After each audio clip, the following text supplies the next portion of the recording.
Now Giant Despair, because he was a giant, thought no man could overcome him, and again thought he, since heretofore I have made a conquest of angels, shall Great Heart make me afraid?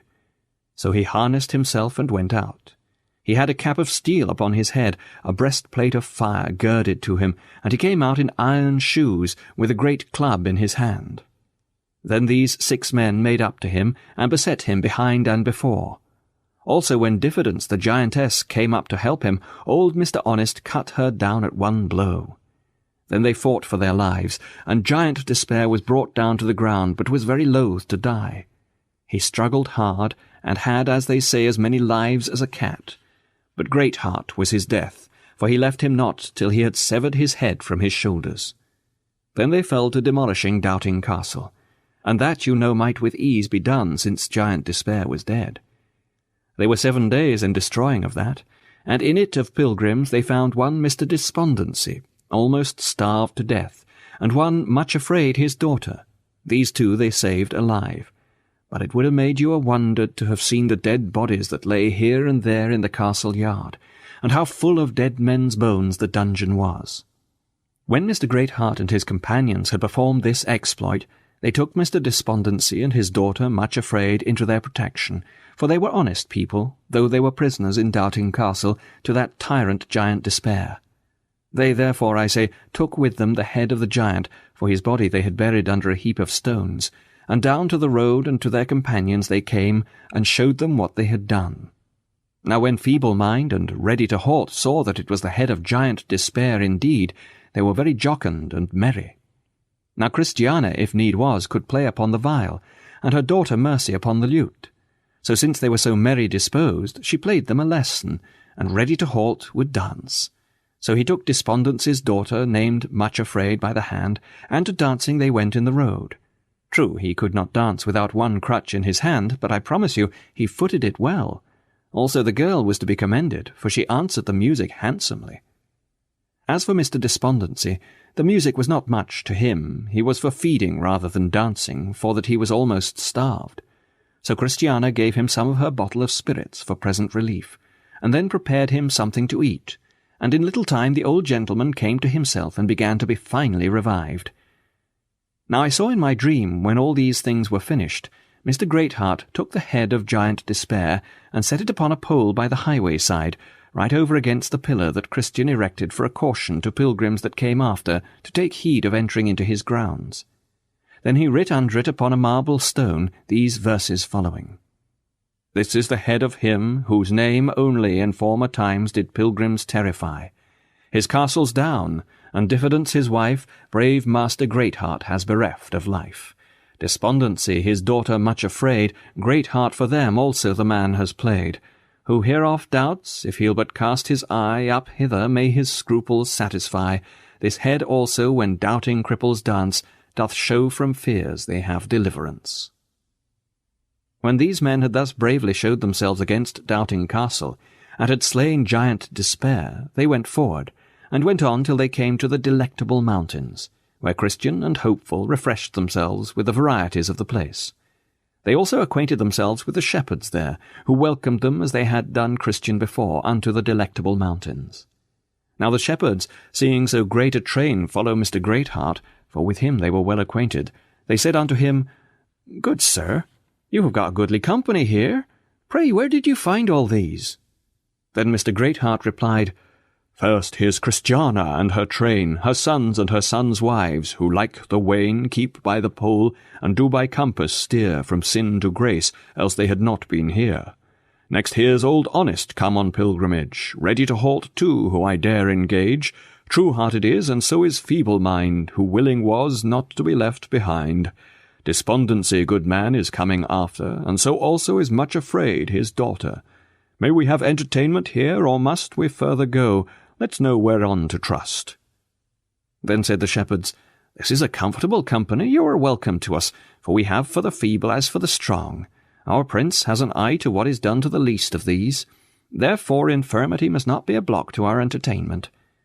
So they had them to the palace door, and then said unto them, Come in, Mr. Feeble-Mind, come in, Mr. Ready to Halt, come in, Mr. Despondency, and Mrs. Much Afraid his daughter.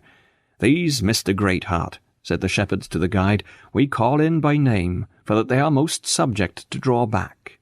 But as for you and the rest that are strong, we leave you to your wonted liberty. Then said Mr. Greatheart, This day I see that grace doth shine in your faces, and that you are my lord's shepherds indeed, for that you have not pushed these diseased neither with side nor shoulder, but have rather strewed their way into the palace with flowers, as you should. So the feeble and weak went in, and Mr. Greatheart and the rest did follow. When they were also set down, the shepherds said to those of the weakest sort, What is it that you would have? For, said they, all things must be managed here to the supporting of the weak, as well as to the warning of the unruly. So they made them a feast of things easy of digestion, and that were pleasant to the palate, and nourishing, the which, when they had received, they went to their rest, each one respectively unto his proper place. When morning was come, because the mountains were high and the day clear, and because it was the custom of the shepherds to show to the pilgrims before their departure some rarities, therefore after they were ready and had refreshed themselves, the shepherds took them out into the fields, and showed them first what they had showed to Christian before. Then they had them to some new places. The first was to Mount Marvel, where they looked, and behold a man at a distance that tumbled the hills about with words. Then they asked the shepherds what that should mean. So they told him that that man was the son of one Great Grace, of whom you read in the first part of the records of the Pilgrim's Progress. And he is set there to teach pilgrims how to believe down, or to tumble out of their ways, what difficulties they shall meet with by faith. Then said Mr. Greatheart, I know him. He is a man above many. Then they had them to another place called Mount Innocent.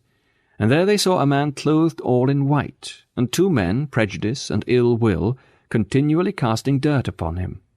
Now behold, the dirt, whatsoever they cast at him, would in little time fall off again, and his garment would look as clear as if no dirt had been cast thereat. Then said the pilgrims, What means this? The shepherds answered, This man is named Godly Man, and this garment is to show the innocency of his life. Now those that throw dirt at him are such as hate his well-doing, but as you see, the dirt will not stick upon his clothes. So it shall be with him that liveth truly innocently in the world. Whoever they be that would make such men dirty, they labour all in vain. For God, by that a little time is spent, will cause that their innocence shall break forth as the light, and their righteousness as the noonday. Then they took them and had them to Mount Charity, where they showed them a man that had a bundle of cloth lying before him, out of which he cut coats and garments for the poor that stood about him. Yet his bundle or roll of cloth was nevertheless. Then said they, What should this be? This is, said the shepherds, to show you that he that has a heart to give of his labour to the poor shall never want wherewithal. He that watereth shall be watered himself, and the cake that the widow gave to the prophet did not cause that she had ever the less in her barrel. They had them also to a place where they saw one Fool and one Want-wit washing of an Ethiopian with intention to make him white, but the more they washed him, the blacker he was. They then asked the shepherds what that should mean. So they told them, saying, Thus shall it be with a vile person. All means used to get such an one a good name shall in conclusion tend but to make him more abominable. Thus it was with the Pharisees, and so shall it be with all hypocrites. Then said Mercy, the wife of Matthew, to Christiana her mother, Mother, I would, if it might be, see the hole in the hill, or that commonly called the byway to hell. So her mother brake her mind to the shepherds. Then they went to the door. It was in the side of an hill, and they opened it, and bid Mercy hearken a while. So she hearkened, and heard one saying, Cursed be my father for holding of my feet back from the way of peace and life. And another said, Oh, that I had been torn in pieces before I had, to save my life, lost my soul. And another said, If I were to live again, how would I deny myself rather than come to this place? Then there was as if the very earth had groaned and quaked under the feet of this young woman for fear. So she looked white, and came trembling away, saying, Blessed be he and she that is delivered from this place. Now when the shepherds had showed them all these things, then they had them back to the palace, and entertained them with what the house would afford. But Mercy, being a young and breeding woman, longed for something which she saw there, but was ashamed to ask. Her mother-in-law then asked her what she ailed, for she looked as one not well. Then said Mercy, There is a looking-glass hangs up in the dining-room, off of which I cannot take my mind. If therefore I have it not, I think I shall miscarry. Then said her mother, I will mention thy wants to the shepherds, and they will not deny it thee. But she said, I am ashamed that these men should know that I longed. Nay, my daughter, said she, it is no shame, but a virtue to long for such a thing as that. So Mercy said, Then, mother, if you please, ask the shepherds if they are willing to sell it. Now the glass was one of 1,000. It would present a man one way with his own feature exactly, and turn it but another way, and it would show one the very face and similitude of the Prince of Pilgrims himself. Yea, I have talked with them that can tell, and they have said that they have seen the very crown of thorns upon his head by looking in that glass. They have therein also seen the holes in his hands, in his feet, and his side. Yea, such an excellency is there in that glass that it will show him to one where they have a mind to see him, whether living or dead, whether in earth or heaven, whether in state of humiliation, or in his exaltation, whether coming to suffer or coming to reign. Christiana therefore went to the shepherds apart. Now the names of the shepherds are Knowledge, Experience, Watchful, and Sincere, and said unto them, There is one of my daughters, a breeding woman, that I think doth long for some thing that she hath seen in this house, and she thinks she shall miscarry if she should by you be denied. Call her, said Experience. She shall assuredly have what we can help her to. So they called her, and said to her, Mercy, what is that thing thou wouldst have? Then she blushed, and said, The great glass that hangs up in the dining-room. So Sincere ran and fetched it, and with a joyful consent it was given her. Then she bowed her head and gave thanks, and said, By this I know that I have obtained favour in your eyes. They also gave to the other young women such things as they desired, and to their husbands great commendations, for that they joined with Mr. Greatheart to the slaying of Giant Despair, and the demolishing of Doubting Castle.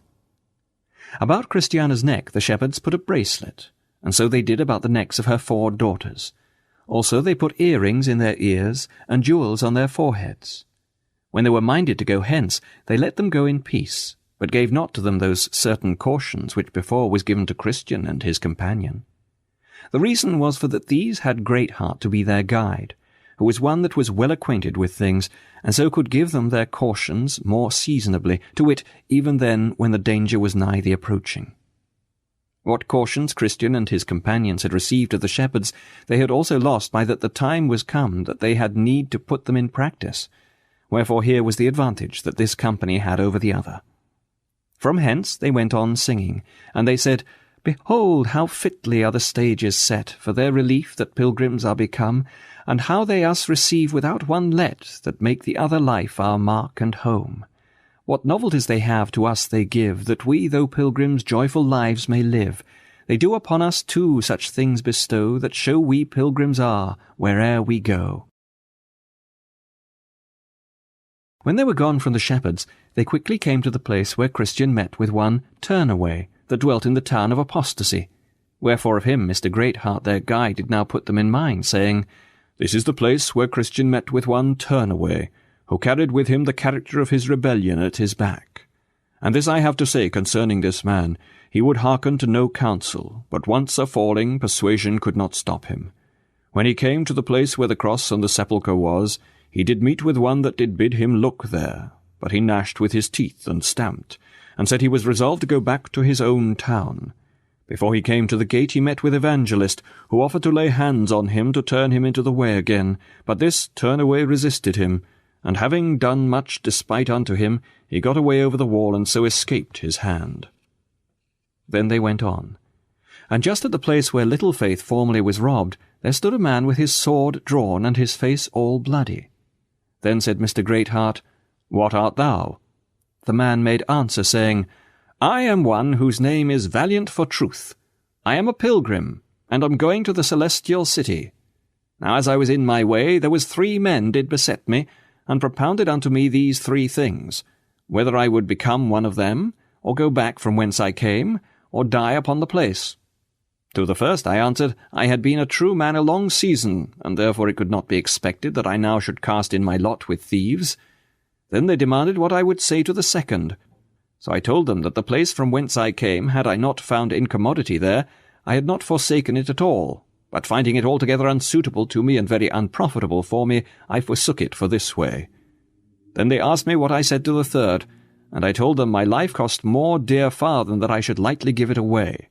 Besides, you have nothing to do thus to put things to my choice, wherefore at your peril be it if you meddle. Then these three, to wit, Wildhead, Inconsiderate, and Pragmatic, drew upon me, and I also drew upon them. So we fell to it, 1 against 3, for the space of above 3 hours.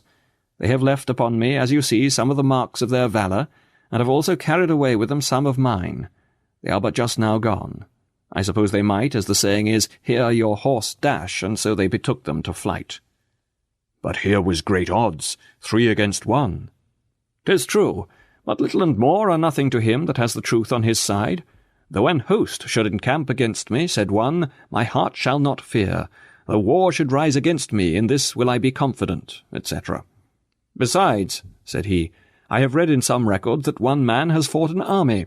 And how many did Samson slay with the jawbone of an ass? Then said the guide, Why did you not cry out, that some might have came in for your succour? So I did, to my king, who I knew could hear and afford invisible help, and that was sufficient for me. Then said Greatheart to Mr. Valiant for truth, Thou hast worthily behaved thyself. Let me see thy sword. So he showed it him. When he had taken it in his hand, and looked thereon a while, he said, Ha! It is a right Jerusalem blade. It is so. Let a man have one of these blades, with a hand to wield it, and skill to use it, and he may venture upon an angel with it. He need not fear its holding, if he can but tell how to lay on.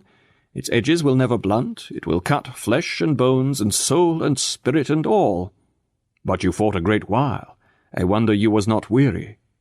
I fought till my sword did cleave to my hand, and when they were joined together, as if a sword grew out of my arm, and when the blood run through my fingers, then I fought with most courage. Thou hast done well. Thou hast resisted unto blood, striving against sin. Thou shalt abide by us. Come in and go out with us, for we are thy companions. Then they took him, and washed his wounds, and gave him of what they had to refresh him, and so they went on together.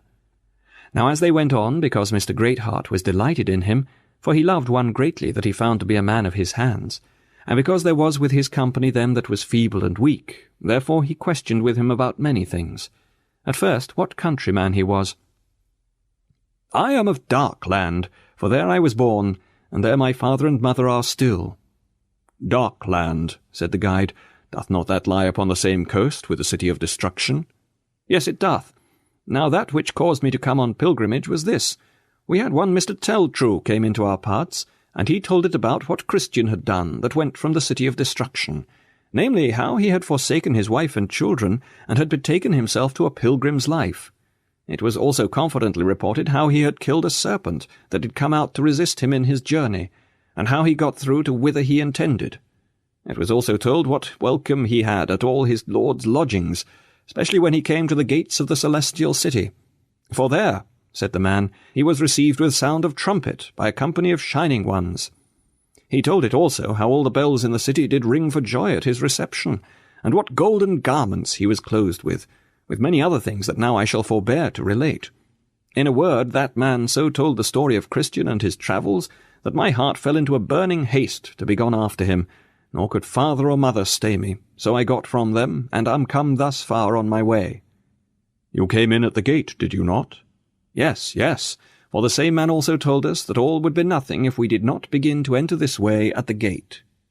Look you, said the guide to Christiana, the pilgrimage of your husband, and what he has gotten thereby is spread abroad far and near. Why, is this Christian's wife? Yes, that it is, and these are also her 4 sons. What, and going on pilgrimage too? Yes, verily they are following after. It glads me at the heart. Good man! How joyful will he be when he shall see them that would not go with him, yet to enter after him in at the gates into the city. Without doubt it will be a comfort to him, for next to the joy of seeing himself there, it will be a joy to meet there his wife and his children. But now you are upon that, pray let me see your opinion about it. Some make a question whether we shall know one another when we are there. Do they think they shall know themselves then, or that they shall rejoice to see themselves in that bliss? And if they think they shall know and do these, why not know others, and rejoice in their welfare also? Again, since relations are our second self, though that state will be dissolved there, yet why may it not be rationally concluded that we shall be more glad to see them there than to see they are wanting? Well, I perceive whereabouts you are as to this. Have you any more things to ask me about my beginning to come on pilgrimage? Yes. Was your father and mother willing that you should become a pilgrim? Oh, no. They used all means imaginable to persuade me to stay at home. Why? What could they say against it? They said it was an idle life, and if I myself were not inclined to sloth and laziness, I would never countenance a pilgrim's condition. And what did they say else? Why, they told me that it was a dangerous way, yea, the most dangerous way in the world, said they, is that which the pilgrims go. Did they show wherein this way is so dangerous? Yes, and that in many particulars. Name some of them. They told me of the Slough of Despond, where Christian was well nigh smothered. They told me that there were archers standing ready in Beelzebub Castle to shoot them that should knock at the wicket gate for entrance. They told me also of the wood and dark mountains, of the hill Difficulty, of the lions, and also of the three giants, Bloody Man, Maul, and Slaygood. They said, moreover, that there was a foul fiend haunted the Valley of Humiliation, and that Christian was by him almost bereft of life. Besides, said they, you must go over the Valley of the Shadow of Death, where the hobgoblins are, where the light is darkness, where the way is full of snares, pits, traps, and gins. They told me also of Giant Despair, of Doubting Castle, and of the ruins that the pilgrims met with there. Further, they said I must go over the enchanted ground, which was dangerous, and that after all this I should find a river over which I should find no bridge, and that river did lie betwixt me and the celestial country. And was this all? No, they also told me that this way was full of deceivers, and of persons that laid a wait there to turn good men out of the path. But how did they make that out? They told me that Mr. Worldly Wiseman did there lie in wait to deceive. They also said that there was formality and hypocrisy continually on the road. They said also that Byans, Talkative, or Demas would go near to gather me up, that the flatterer would catch me in his net, or that with green-headed ignorance I would presume to go on to the gate from whence he always was sent back to the hole that was in the side of the hill, and made to go the byway to hell. I promise you, this was enough to discourage. But did they make an end here? No, stay. They told me also of many that had tried that way of old, and that had gone a great way therein, to see if they could find something of the glory there that so many had so much talked of from time to time, and how they came back again, and befooled themselves for setting a foot out of doors in that path, to the satisfaction of all the country. And they named several that did so as obstinate and pliable, mistrust and timorous, turnaway and old atheist, with several more, who, they said, had some of them gone far to see if they could find, but not one of them found so much advantage by going as amounted to the weight of a feather. Said they anything more to discourage you? Yes. They told me of one, Mr. Fearing, who was a pilgrim, and how he found this way so solitary that he never had comfortable hour therein. Also that Mr. Despondency had like to been starved therein. Yea, and also, which I had almost forgot, that Christian himself, about whom there has been such a noise after all his ventures for a celestial crown, was certainly drowned in the Black River, and never went foot further, however it was smothered up. And did none of these things discourage you? No, they seemed but as so many nothings to me. How came that about? Why, I still believed what Mr. Teltrue had said, and that carried me beyond them all. Then this was your victory, even your faith? It was so. I believed, and therefore came out, got into the way, fought all that set themselves against me, and by believing am come to this place. Who would true valour see, let him come hither. One here will constant be, come wind, come weather. There's no discouragement shall make him once relent his first avowed intent to be a pilgrim. Who so beset him round with dismal stories do but themselves confound, his strength the more is. No lion can him fright, he'll with a giant fight, but he will have a right to be a pilgrim. Hobgoblin nor foul fiend can daunt his spirit, he knows he at the end shall life inherit. Then fancies fly away, he'll fear not what men say, he'll labour night and day to be a pilgrim. By this time they were got to the enchanted ground, where the air naturally tended to make one drowsy, and that place was all grown over with briars and thorns, excepting here and there, where there was an enchanted arbour, upon which if a man sits, or in which if a man sleeps, 'tis a question, say some, whether ever they shall rise or wake again in this world. Over this forest, therefore, they went, both one with another, and Mr. Greatheart went before, for that he was the guide. And Mr. Valiant for truth he came behind, being there a guard, for fear lest peradventure some fiend, or dragon, or giant, or thief should fall upon their rear, and so do mischief. They went on here each man with his sword drawn in his hand, for they knew it was a dangerous place. Also they cheered up one another as well as they could. Feeble-mind, Mr. Greatheart commanded should come up after him, and Mr. Despondency was under the eye of Mr. Valiant. Now they had not gone far, but a great mist and a darkness fell upon them all, so that they could scarce for a great while see the one the other. Wherefore they were forced for some time to feel for one another by words, for they walked not by sight. But any one must think that here was but sorry going for the best of them all, but how much worse for the women and children, who both of feet and heart were but tender. Yet so it was that through the encouraging words of he that led in the front, and of him that brought them up behind, they made a pretty good shift to wag along. The way also was here very wearisome, through dirt and slabbiness, nor was there on all this ground so much as one inn or victualling house therein to refresh the feebler sort. Here therefore was grunting and puffing and sighing, while one tumbleth over a bush, another sticks fast in the dirt, and the children some of them lost their shoes in the mire, while one cries out, I am down, and another, Ho, where are you? And a third, The bushes have got such fast hold on me, I think I cannot get away from them. Then they came at an arbour, warm and promising much refreshing to the pilgrims. For it was finely wrought above head, beautified with greens, furnished with benches and settles. It also had in it a soft couch whereon the weary might lean. This, you must think, all things considered, was tempting, for the pilgrims already began to be foiled with the badness of the way. But there was not one of them that made so much as a motion to stop there. Yea, for aught I could perceive, they continually gave so good heed to the advice of their guide, and he did so faithfully tell them of dangers, and of the nature of dangers when they were at them, that usually when they were nearest to them they did most pluck up their spirits and hearten one another to deny the flesh. This arbour was called the Slothful's Friend, on purpose to allure, if it might be, some of the pilgrims there to take up their rest when weary. I saw then in my dream that they went on in this their solitary ground till they came to a place at which a man is apt to lose his way. Now though when it was light their guide could well enough tell how to miss those ways that led wrong, yet in the dark he was put to a stand. But he had in his pocket a map of all ways leading to or from the celestial city, wherefore he struck a light, for he never goes also without his tinder-box, and takes a view of his book or map, which bids him be careful in that place to turn to the right-hand way. And had he not here been careful to look in his map, they had all in probability been smothered in the mud, for just a little before them, and that at the end of the cleanest way too, was a pit, none knows how deep, full of nothing but mud, there made on purpose to destroy the pilgrims in. Then thought I with myself, who that goeth on pilgrimage but would have one of these maps about him, that he may look when he is at a stand, which is the way he must take? They went on then in this enchanted ground till they came to where was another arbour, and it was built by the highway side, and in that arbour they laid two men whose names were Heedless and Too Bold.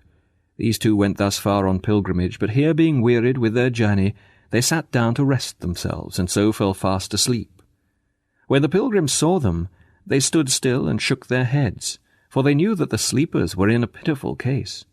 Then they consulted what to do, whether to go on and leave them in their sleep, or to step to them and try to awake them. So they concluded to go to them and wake them, that is, if they could. But with this caution, namely, to take heed that themselves did not sit down nor embrace the offered benefit of that arbour. So they went in and spake to the men, and called each by his name, for the guide it seems did know them. But there was no voice nor answer. Then the guide did shake them, and do what he could to disturb them. Then said one of them, I will pay you when I take my money. At which the guide shook his head. I will fight so long as I can hold my sword in my hand, said the other. At that one of the children laughed. Then said Christiana, What is the meaning of this? The guide said, They talk in their sleep. If you strike them, beat them, or whatever else you do to them, they will answer you after this fashion. Or as one of them said in old time, when the waves of the sea did beat upon him, and he slept as one upon the mast of a ship, When I awake I will seek it again. You know when men talk in their sleeps, they say anything. but their words are not governed either by faith or reason.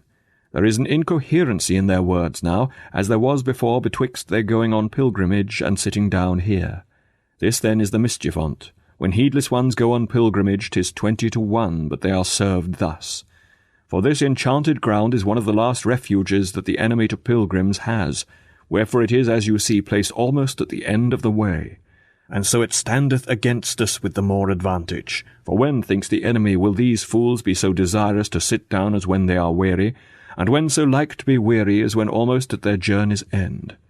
Therefore it is, I say, that the enchanted ground is placed so nigh to the land Beulah, and so near the end of their race. Wherefore let pilgrims look to themselves, lest it happen to them as it has done to these that, as you see, are fallen asleep, and none can wake them.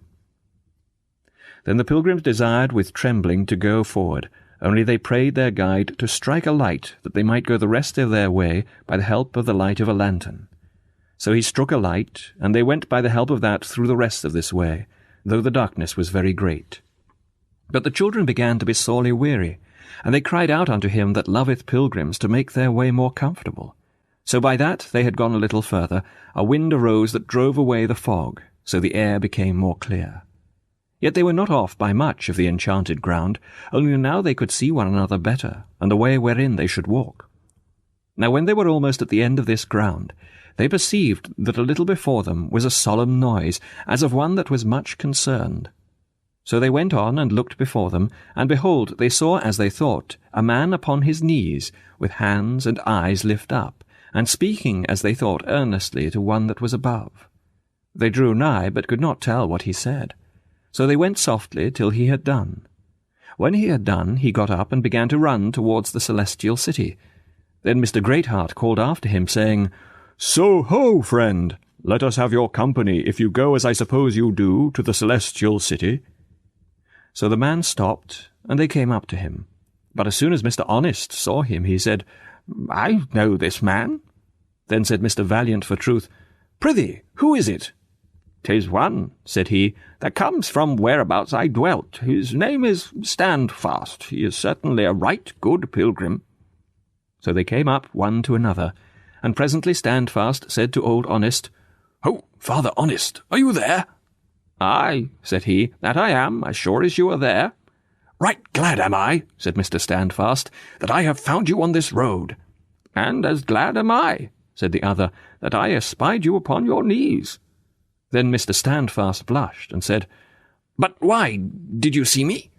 Yes, that I did, quoth the other, and with my heart was glad at the sight. Why, what did you think? Said Standfast. Think? Said Old Honest. What should I think?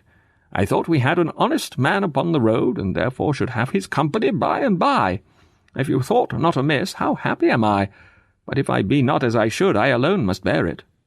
That is true, said the other, but your fear doth further confirm me that things are right betwixt the Prince of Pilgrims and your soul, for he saith, Blessed is the man that feareth always. Well, but brother, I pray thee tell us what was it that was the cause of thy being upon thy knees, even now? Was it for that some special mercy laid obligations upon thee, or how? Why, we are, as you see, upon the enchanted ground, and as I was coming along, I was musing with myself of what a dangerous road the road in this place was, and how many that had come even thus far on pilgrimage had here been stopped and been destroyed. I thought also of the manner of the death with which this place destroyeth men. Those that die here die of no violent distemper. The death which such die is not grievous to them. For he that goeth away in a sleep begins that journey with desire and pleasure. Yea, such acquiesce in the will of that disease. Then Mr. Honest, interrupting of him, said, Did you see the two men asleep in the arbour? Aye, I saw Heedless and Too Bold there, and for aught I know, there they will lie till they rot. But let me go on in my tale. As I was thus musing, as I said, there was one in very pleasant attire but old that presented herself unto me, and offered me 3 things, to wit, her body, her purse, and her bed. Now the truth is, I was both weary and sleepy. I am also as poor as a howlet, and that perhaps the witch knew. Well, I repulsed her once and twice, but she put by my repulses and smiled. Then I began to be angry, but she mattered that nothing at all. Then she made offers again, and said if I would be ruled by her, she would make me great and happy. For, said she, I am the mistress of the world, and men are made happy by me. Then I asked her name, and she told me it was Madam Bubble. This set me further from her, but she still followed me with enticements.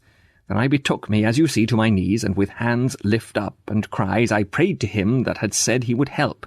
So just as you came up, the gentlewoman went her way. Then I continued to give thanks for this my great deliverance, for I verily believe she intended no good, but rather sought to make stop of me in my journey. Without doubt her designs were bad. But stay, now you talk of her, methinks I either have seen her or have read some story of her. Perhaps you have done both. Madam Bubble. Is she not a tall, comely dame, something of a swarthy complexion? Right, you hit it. She is just such an one. Doth she not speak very smoothly and give you a smile at the end of a sentence? You fall right upon it again, for these are her very actions.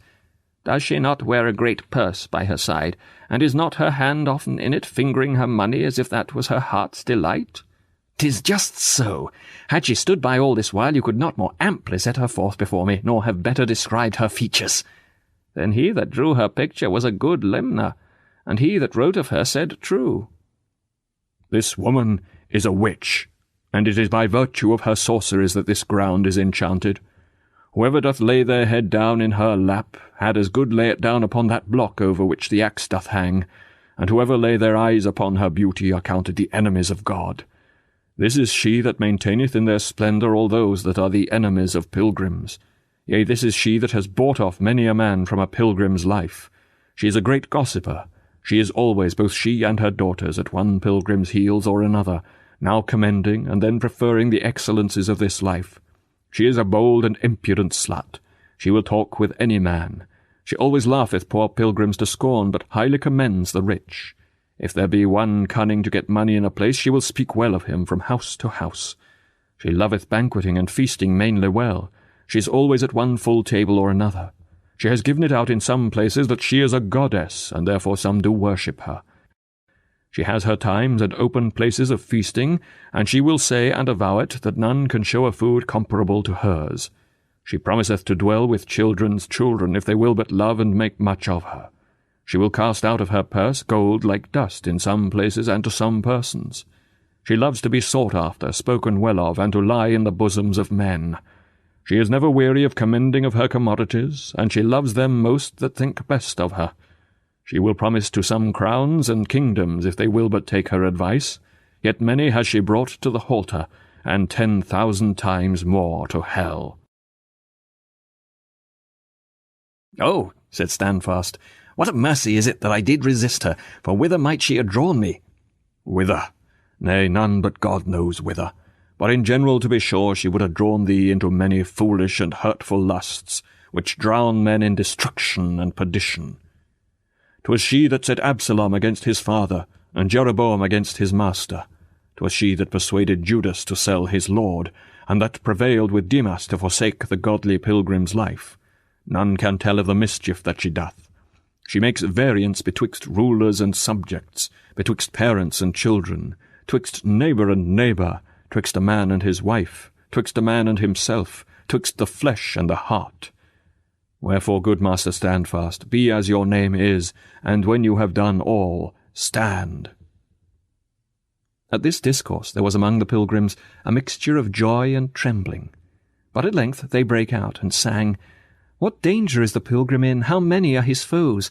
How many ways there are to sin no living mortal knows. Some of the ditch shy are, yet can lie tumbling in the mire. Some, though they shun the frying pan, do leap into the fire. After this I beheld, until they were come into the land of Beulah, where the sun shineth night and day.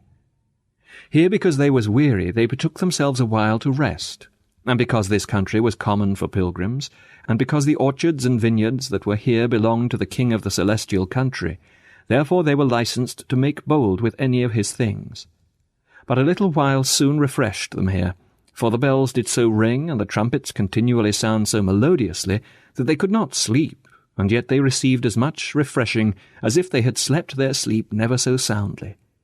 Here also all the noise of them that walked the streets was, More pilgrims are come to town, and another would answer, saying, And so many went over the water, and were let in at the golden gates today.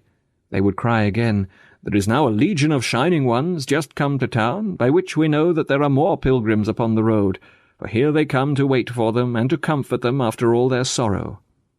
Then the pilgrims got up and walked to and fro. But how were their ears now filled with heavenly noises, and their eyes delighted with celestial visions? In this land they heard nothing, saw nothing, felt nothing, smelt nothing, tasted nothing that was offensive to their stomach or mind. Only when they tasted of the water of the river over which they were to go, they thought that tasted a little bitterish to the palate, but it proved sweeter when 'twas down. In this place there was a record kept of the names of them that had been pilgrims of old, and a history of all the famous acts that they had done. It was here also much discoursed how the river to some had had its flowings, and what ebbings it has had while others have gone over. It has been in a manner dry for some, while it has overflowed its banks for others. In this place the children of the town would go into the king's gardens, and gather nosegays for the pilgrims, and bring them to them with much affection. Here also grew camphire, with spikenard, and saffron, calamus, and cinnamon, with all its trees of frankincense, myrrh, and aloes, with all chief spices. With these the pilgrims' chambers were perfumed, while they stayed here, and with these were their bodies anointed, to prepare them to go over the river when the time appointed was come. Now while they lay here and waited for the good hour, there was a noise in the town that there was a post come from the celestial city, with matter of great importance, to one Christiana, the wife of Christian the pilgrim. So inquiry was made for her, and the house was found out where she was. So the post presented her with a letter, the contents whereof was, Hail, good woman, I bring thee tidings that the Master calleth for thee, and expecteth that thou shouldst stand in his presence in clothes of immortality within this 10 days. When he had read this letter to her, he gave her therewith a sure token that he was a true messenger, and was come to bid her make haste to be gone. The token was an arrow, with a point sharpened with love let easily into her heart, which by degrees wrought so effectually with her that at the time appointed she must be gone. When Christiana saw that her time was come, and that she was the first of this company that was to go over, she called for Mr. Greatheart, her guide, and told him how matters were. So he told her he was heartily glad of the news, and could have been glad had the post came for him. Then she bid that he should give advice how all things should be prepared for her journey. So he told her, saying, Thus and thus it must be, and we that survive will accompany you to the riverside. Then she called for her children, and gave them her blessing, and told them that she yet read with comfort the mark that was set in their foreheads, and was glad to see them with her there, and that they had kept their garments so white. Lastly, she bequeathed to the poor that little she had, and commanded her sons and her daughters to be ready against the messenger should come for them. When she had spoken these words to her guide and to her children, she called for Mr. Valiant for truth, and said unto him, Sir, you have in all places showed yourself true-hearted. Be faithful unto death, and my king will give you a crown of life. I would also entreat you to have an eye to my children, and if at any time you see them faint, speak comfortably to them. For my daughters, my sons' wives, they have been faithful, and a fulfilling of the promise upon them will be their end. But she gave Mr. Standfast a ring. Then she called for old Mr. Honest, and said of him, Behold, an Israelite indeed, in whom is no guile. Then said he, I wish you a fair day when you set out for Mount Zion, and shall be glad to see that you go over the river dry-shod. But she answered, Come wet, come dry, I long to be gone. For however the weather is in my journey, I shall have time enough when I come there to sit down and rest me and dry me. Then came in that good man, Mr. Ready to halt, to see her. So she said to him, Thy travel hither has been with difficulty, but that will make thy rest the sweeter. But watch and be ready, for at an hour when you think not, the messenger may come. After him came in Mr. Despondency, and his daughter Much Afraid, to whom she said, You ought with thankfulness for ever to remember your deliverance from the hands of giant Despair, and out of Doubting Castle. The effect of that mercy is that you are brought with safety hither. Be ye watchful, and cast away fear. Be sober, and hope to the end. Then she said to Mr. Feeble-mind, Thou wast delivered from the mouth of giant Slaygood, that thou mightest live in the light of the living for ever, and see thy king with comfort. Only I advise thee to repent thee of thy aptness to fear, and doubt of his goodness before he sends for thee, lest thou shouldst, when he comes, be forced to stand before him for that fault with blushing. Now the day drew on that Christiana must be gone, so the road was full of people to see her take her journey. But behold, all the banks beyond the river were full of horses and chariots, which were come down from above to accompany her to the city gate. So she came forth and entered the river with a beckon of farewell to those that followed her to the riverside. The last word she was heard to say here was, "I come, Lord, to be with thee and bless thee." So her children and friends returned to their place, for that those that waited for Christiana had carried her out of their sight. So she went and called and entered in at the gate with all the ceremonies of joy that her husband Christian had done before her. At her departure her children wept, but Mr. Greatheart and Mr. Valiant for Truth played upon the well-tuned cymbal and harp for joy, so all departed to their respective places. In process of time there came a post to the town again, and his business was with Mr. Ready-to-halt. So he inquired him out, and said to him, "I am come to thee in the name of him whom thou hast loved and followed, though upon crutches. And my message is to tell thee that he expects thee at his table to sup with him in his kingdom the next day after Easter. Wherefore prepare thyself for this journey." Then he also gave him a token, that he was a true messenger, saying, "I have broken thy golden bowl, and loosed thy silver cord." After this Mr. Ready-to-halt called for his fellow pilgrims, and told them, saying, "I am sent for, and God shall surely visit you also." So he desired Mr. Valiant for Truth to make his will.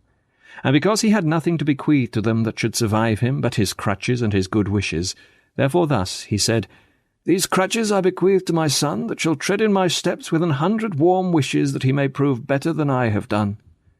Then he thanked Mr. Greatheart for his conduct and kindness, and so addressed himself to his journey. When he came at the brink of the river, he said, "Now I shall have no more need of these crutches, since yonder are chariots and horses for me to ride on." The last words he was heard to say was, "Welcome, life." So he went his way. After this, Mr. Feeble-mind had tidings brought him that the post sounded his horn at his chamber door. Then he came in and told him, saying, "I am come to tell thee that the master has need of thee, and that in very little time thou must behold his face in brightness. And take this as a token of the truth of my message, those that look out at the windows shall be darkened." Then Mr. Feeble-mind called for his friends, and told them what errand had been brought unto him, and what token he had received of the truth of the message. Then he said, "Since I have nothing to bequeath to any, to what purpose should I make a will? As for my feeble mind, that I will leave behind me, for that I shall have no need of that in the place whither I go, nor is it worth bestowing upon the poorest pilgrim. Wherefore, when I am gone, I desire that you, Mr. Valiant for Truth, would bury it in a dunghill." This done, and the day being come in which he was to depart, he entered the river as the rest. His last words were, "Hold out faith and patience." So he went over to the other side. When days had many of them passed away, Mr. Despondency was sent for a post was come and brought this message to him. "Trembling man, these are to summon thee to be ready with thy king by the next Lord's day, to shout for joy for thy deliverance from all thy doubtings. And said the messenger, That my message is true, take this for a proof. So he gave him the grasshopper to be a burden unto him. Now Mr. Despondency's daughter, whose name was Much Afraid, said, when she heard what was done, that she would go with her father. Then Mr. Despondency said to his friends, "Myself and my daughter, you know what we have been, and how troublesomely we have behaved ourselves in every company. My will and my daughter's is, that our desponds, our slavish fears, be by no man ever received from the day of our departure for ever. For I know that after my death they will offer themselves to others. For to be plain with you, they are ghosts, the which we entertained when we first began to be pilgrims, and could never shake them off after. And they will walk about and seek entertainment of the pilgrims, but for our sakes shut ye the doors upon them." When the time was come for them to depart, they went to the brink of the river. The last words of Mr. Despondency were, "Farewell, night, welcome day." His daughter went through the river singing, but none could understand what she said. Then it came to pass a while after that there was a post in the town that inquired for Mr. Honest. So he came to the house where he was, and delivered to his hand these lines: "Thou art commanded to be ready against this day 7 night, to present thyself before thy lord at his father's house. And for a token that my message is true, all thy daughters of music shall be brought low." Then Mr. Honest called for his friends, and said unto them, "I die, but shall make no will. As for my honesty, it shall go with me. Let him that comes after be told of this." When the day that he was to be gone was come, he addressed himself to go over the river. Now the river at that time overflowed the banks in some places, but Mr. Honest in his lifetime had spoken to one good conscience to meet him there, the which he also did, and lent him his hand, and so helped him over. The last words of Mr. Honest were, "Grace reigns." So he left the world. After this it was noised abroad that Mr. Valiant for Truth was taken with a summons, by the same post as the other, and had this for a token that the summons was true, that his pitcher was broken at the fountain. When he understood it, he called for his friends and told them of it. Then said he, "I am going to my father's, and though with great difficulty I am got hither, yet now I do not repent me of all the trouble I have been at to arrive where I am. My sword I give to him that shall succeed me in my pilgrimage, and my courage and skill to him that can get it. My marks and scars I carry with me to be a witness for me that I have fought his battles who now will be my rewarder." When the day that he must go hence was come, many accompanied him to the riverside, into which as he went he said, "Death, where is thy sting?" And as he went down deeper he said, "Grave, where is thy victory?" So he passed over, and the trumpets sounded for him on the other side. Then there came forth a summons for Mr. Standfast. This Mr. Standfast was he that the rest of the pilgrims found upon his knees in the enchanted ground. For the post brought it him open in his hands, the contents whereof were that he must prepare for a change of life, for his master was not willing that he should be so far from him any longer. At this Mr. Standfast was put into a muse. "Nay," said the messenger, "you need not doubt of the truth of my message, for here is a token of the truth thereof. Thy wheel is broken at the cistern." Then he called to him Mr. Greatheart, who was their guide, and said unto him, "Sir, although it was not my hap to be much in your good company in the days of my pilgrimage, yet since the time I knew you, you have been profitable to me. When I came from home, I left behind me a wife and 5 small children. Let me entreat you, at your return, for I know that you will go and return to your master's house, in hopes that you may yet be a conductor to more of the holy pilgrims, that you send to my family, and let them be acquainted with all that hath and shall happen unto me. Tell them, moreover, of my happy arrival to this place, and of the present late blessed condition that I am in. Tell them also of Christian, and of Christiana his wife, and how she and her children came after her husband. Tell them also of what a happy end she made, and whither she is gone. I have little or nothing to send to my family, except it be prayers and tears for them, of which it will suffice if thou acquaint them, if peradventure they may prevail." When Mr. Standfast had thus set things in order, and the time being come for him to haste him away, he also went down to the river. Now there was a great calm at that time in the river, wherefore Mr. Standfast, when he was about half-way in, he stood a while, and talked to his companions that had waited upon him thither, and he said, "This river has been a terror to many, yea, the thoughts of it also have often frighted me. But now methinks I stand easy. My foot is fixed upon that upon which the feet of the priests that bear the Ark of the Covenant stood, while Israel went over this Jordan. The waters indeed are to the palate bitter, and to the stomach cold, yet the thoughts of what I am going to, and of the conduct that waits for me on the other side, doth lie as a glowing coal at my heart. I see myself now at the end of my journey. My toilsome days are ended. I am going now to see that head that was crowned with thorns, and that face that was spit upon for me. I have formerly lived by hearsay and faith, but now I go where I shall live by sight, and shall be with him in whose company I delight myself.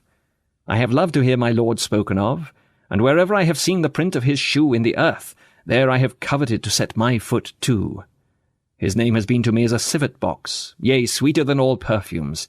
His voice to me has been most sweet, and his countenance I have more desired than they that have most desired the light of the sun. His word I did use to gather for my food, and for antidotes against my faintings. He has held me, and I have kept me from mine iniquities. Yea, my steps hath he strengthened in his way." Now while he was thus in discourse, his countenance changed. His strong men bowed under him, and after he had said, "Take me, for I am come unto thee," he ceased to be seen of them. But glorious it was to see how the open region was filled with horses and chariots, with trumpeters and pipers, with singers and players on stringed instruments, to welcome the pilgrims as they went up and followed one another in at the beautiful gate of the city. As for Christian's children, the 4 boys that Christiana brought with her, with their wives and children, I did not stay where I was till they were gone over. Also, since I came away, I heard one say that they were yet alive, and so would be for the increase of the church in that place where they were for a time. Shall it be my lot to go that way again, I may give those that desire it an account of what I here am silent about. Meantime, I bid my reader adieu. Finis.